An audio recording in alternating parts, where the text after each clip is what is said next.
Every year, sports games advertise all the brand new features they're adding, and sometimes they're great, sometimes not so much. But what I think gets overlooked are all the features we've lost over the years. Features that made Ultimate Team more rewarding, Dynasty more immersive, and career modes more fun to play. So today, I wanted to put my list together of the 8 features I would bring back if I could wave a magic wand and add them to the modern sports games. Some of these are from Madden, some are from college football, and some are from 2K. And while not everyone will agree with this list, these are the features that I think deserve another chance. Let's start with one that I think almost everyone who played Madden Ultimate Team or Madden Mobile can agree on. And that first feature is going to be auction house and trading. If you remember back in like Madden Mobile 14 when Odell Beckham was on the cover there, they had an auction house where you can go and snipe these players. I remember missing school as like a 4th or 5th grader, even though I felt a little sick, and I would just grind out Ultimate Team just because of how much fun it was to get on there and try to snipe these cards for low coins and then flip them to better ones. It felt like I was literally hacking and cheating the system as like a 10 or 11-year-old.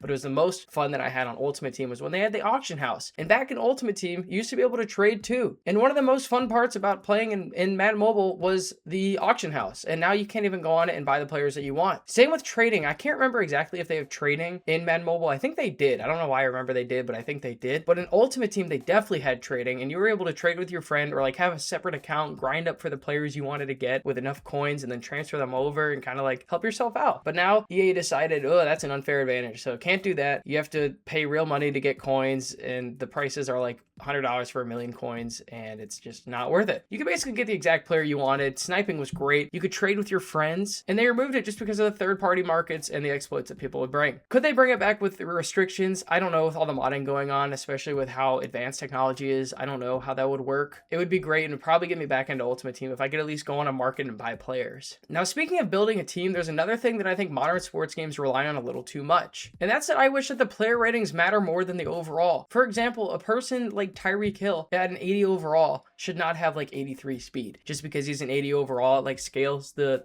card. Every player should feel individualized, and like that guy should be faster than that 80 overall. Like an 80 overall Ramondre Stevenson should not have as much speed as like an 80 overall Jahmyr Gibbs, which Madden does a little bit better than college football does on Ultimate Team. But on cut, it's like you get an 80 overall and they have 80 speed no matter what. And so like all the players feel the same, and it doesn't matter what you're doing. The best example is obviously Dree Archer back from, what was it? Probably Madden 13 or 14 again, when the dude had like 98, 96 speed on like a 60 something overall card. And while people would sell that card for dirt cheap or you pull it in a pack, it was worth way more than a lot of the core elites in the game. It makes trying to get these budget beasts a lot more fun, and it makes building like team building more fun too. Why would I want to build the same players just because that guy's better? Like if I want my team to be a bunch of big dudes that have high strength, I should be able to do that. And if a guy is an 80 overall but they have terrible strength but great speed, that should be how it works. And I've seen college football Ultimate Team trying to do something like that this year. I don't know if it's working, where you can kind of customize each individual player. I don't know if I like that as much, just because you can make certain players that much better, and everyone might be using the same player but like a different variety. And eventually there's going to be these thresholds that you have to hit in order to hit like certain route running or certain catching, and it's like we're all just getting the same player anyway. Now let's move away from Ultimate Team for a minute, because this next one is something that college football fans have been asking since the franchise came back, and that's the full Road to Glory experience. This is the one that I might get pushback on, because not everyone wants to play a whole entire high school, but I do. I want to play my entire senior year at high school. If you're arguing against that, just add a button where you can skip it. Like they're doing with the XP sliders, you should be able to do a full high school experience. You should be able to do no high school experience, and then let me do the moments like we have now. Like you should be able to do the hybrid and have like the moments be like a choice as well. I want to be able to beat the crap out of the high school that I grew up against. If I build my school from Florida, and I want to be able to beat them and throw to the guys. Like NCAA 14 was so great because you could customize it so much, and you could beat these dudes with thin win. Don't tell me y'all forgot about thin win. Just this one gets to be a little more controversial just because people don't want to play throughout all of high school. Some do, some really don't. Some like the moments. I'm fine with the moments. It's better than having nothing. And some people don't like the moments, so they already skip it. So why not just have it where we could bring back the full career mode? I don't want just this little moments where I play and like the moments don't even really matter, because you play the moments, it like the outcome of the game doesn't matter. It's like, oh, if you get one tackle for loss on this drive but lose by 20, your points go up. And back in the old days, it was like you rush for 400 yards. Okay, you might have not caught 8 passes, but like you're gonna go up, which I think also they're kind of doing in college football 27, where your play all around kind of determines how you're doing, aside from the moments as heavily weighted as they did before.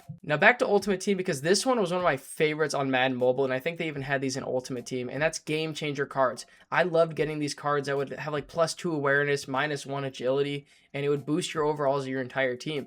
So even though you could have like this 99 overall card, Like the Von Miller domination card is what I remember like working all season to do these sets to get, which by the way, didn't mention this on the auction house. Having an auction house, way easier to complete sets. Not having an auction house, not as easy to complete sets. Back to game changer cards, like Von Miller, +2, whatever he had, -1, or sometimes they'd have +2, +2, +2. But the game changer cards themselves would have like +2 speed, -1 agility. And it was like, hold on a second, I can get my 99 speed running back to have 101 speed to get like that little advantage to play in the hardest online game. That's cool.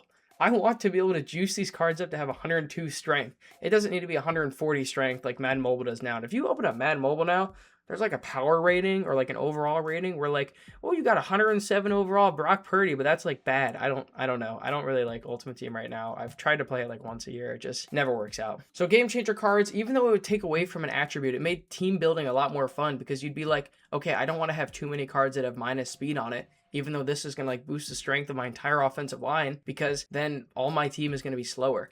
And it was like a cool balance of trying to team build, and like they had these sets where you can complete them to get +2 this, +2 that. Now, team chemistry is a thing now in Ultimate Team, and you have to build like theme teams or like certain style of play. But I honestly couldn't tell you how that works because I have not played Ultimate Team in so long, since like Madden 23, when it was like you can get this like run style and then your offensive line will have +2. Like that's fine, but like let me boost the entire team. Like let me have everyone's awareness up. Let me have everyone's strength up. Let me have fun with the game. Now this next one is a little bit different, but this is where we get into 2K, and it's them having live servers. What I mean by this is, I mentioned this in my last video, but my career was something that year over year I played a lot, and I would get the new game just for my career. I still go back and play 2K17 because I can, and I feel like I could have the most fun on that game.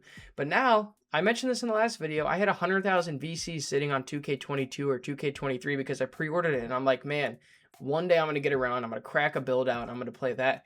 And I tried to do that a couple months ago, and guess what? You can't play the game anymore because once they introduce the city or the neighborhood or the ship or whatever, you can't do it.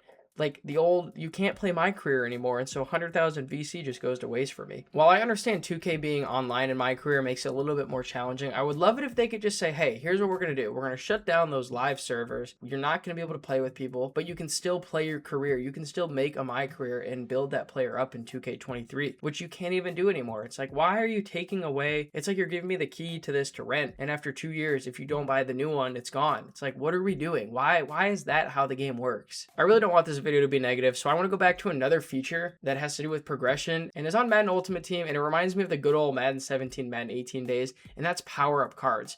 I loved getting those little 68 overall purple cards. I remember the love I had for certain players year over year, where I would actually use that card throughout the entire year. Now it's like, okay, I have 85 overall Lamar, but then 88 Mahomes just came out, so I got to get that one. But then, 90 John Elway came out. He's got good speed, but then 93 Brady, and then 98 Mahomes, and then 99 this guy. It's like you're using 8 different quarterbacks, which is totally fine to like diverse your team. But what it totally eliminates is getting to use that one player that sticks with you the whole year. And imagine with stat counting now. Like I remember back in Madden 17 or 18 when they introduced the power-ups, I had 68 overall Tyreek Hill and Jared Goff. And this was Tyreek Hill was in his peak, but Jared Goff was still on the Rams. And it was like I was watching the NFL on Sundays to be like, ooh, I hope Jared Goff has a good game because then he'll get a team of the week 87 overall and I can upgrade him from an 82 to an 87. And it had me watching the NFL and like caring about, I do care about the NFL, but it had me caring about the results more on like a player level basis, which 2K does really well. Like I feel like people watch basketball because it's star driven. People like to watch LeBron, people like to watch Curry, Wemby, Giannis, all those guys. Shea, I guess. But in the NFL, I feel like it's more towards your team and it's more about the logo than it is. Like, I hate watch the 49ers, but like, I was rooting for the Rams because I wanted to get the new Jared Goff card. Same with Tyreek Hill, except his were a lot more expensive, but you would get him at a 1 overall increase too, if I remember correctly. So like, if there was an 87 Jared Goff that came out, you would get like an 88 Jared Goff with like the stats a little bit better, which was awesome. And I stuck with Jared Goff for a while, even though he wasn't the fastest or the best. It was like, that was my quarterback. Now back to around that same era of Madden, Draft Champions was so much fun. I never even played online because I didn't really care for online, but I loved sitting there on Friday night drafting a team and okay, that team was good, let me draft another one, and just competing with myself to see how good of a team I could get, and then eventually being like trying to find fit of players. And it helped me not only understand the game better, but it helped me build a team, an ultimate team, because like I could see where guys fit and like memorize positions on like who I wanted to use in ultimate team. The fun part about playing this online was that it wasn't pay to win at all. You would load up Draft Champions, do a draft, draft and then play 3 games. Now, I think if you did what I did, if you like quit, it gave you like a 30-minute ban from playing, which was fine with me because I wasn't playing anyway. So like I didn't really care about that. Like I'm probably still banned on Madden 17 from playing Draft Champions because of how much I would quit and be like, oh, I didn't get a good round, I'm going back, or oh, I didn't get a good coach, I'm going back. I would just try to get the perfect draft for hours on hours, and it was purely just team building, and it made those games equal even though I didn't play many of them. It also opened up your eyes to new players. So like if you had your ultimate team, you're kind of building for that certain player. Like I need to get 100,000 coins to buy the new Tyreek Hill, but then I don't even know if this is going to be like an accurate reference, probably not. But like another fast receiver around the time that you're like, okay, that's not Tyreek Hill, but like Jalen Waddle will do. And again, I don't think Jalen Waddle's even in the NFL, but like bear with me. Top of my head, like 2018 NFL is like Tyreek Hill, Antonio Brown, Julio Jones. That's all I can really remember. Fitzgerald was good. But it was a great mode on the side that you could just play and enjoy for an hour and like draft a team, play a game, win, lose. You know, it's more even and skill based than like buying a team from mommy's credit card. The last mode, and this one was also probably harder to do and controversial, it's longer dynasty mode. Right now, dynasties are only 30 years at length, which honestly, I don't think in the 3 years that the game has been out, or 2 and a quarter, 2 and whatever, I finished a single 30-year dynasty. It does seem a little unrealistic that you could start your coach at like 30 years old and then by 60 they're retired. Like, why can I not go back to what I was doing before on NCAA 14? It's like, why could I do 80 years before, but now I'm limited to less than half that? And I think it was 70 or 80 years on NCAA 14. I'm not even mad about like giving me 80, but like if you could just give me 50, I think it's fairly realistic that a guy coaches into his 80s, like Mac Brown from Texas / North Carolina. Bill Belichick's getting up there. So like coaches do coach that long, or at least just give me some more time. Because especially with the new progression system of coaches, it takes you 23 years to get to level 100 anyway. So you might as well let me enjoy my level 100 coach for 20 years as opposed to like 7 or 8. 50 years does feel like that sweet spot. 80 seems like way too much, but 30 just seems a little too short. Like I feel like you can easily get into a dynasty after year 12 and be like, whoa, I gotta choose my forever school now or else I'm gonna miss out on a couple good classes. So those are the 8 features that I would bring back if I was running these sports games. I try to get in all the different modes. Like I said in the last video, I have not played MLB The Show that much. I don't play hockey that much, and I haven't played like Rory McIlroy golf or whatever it's called.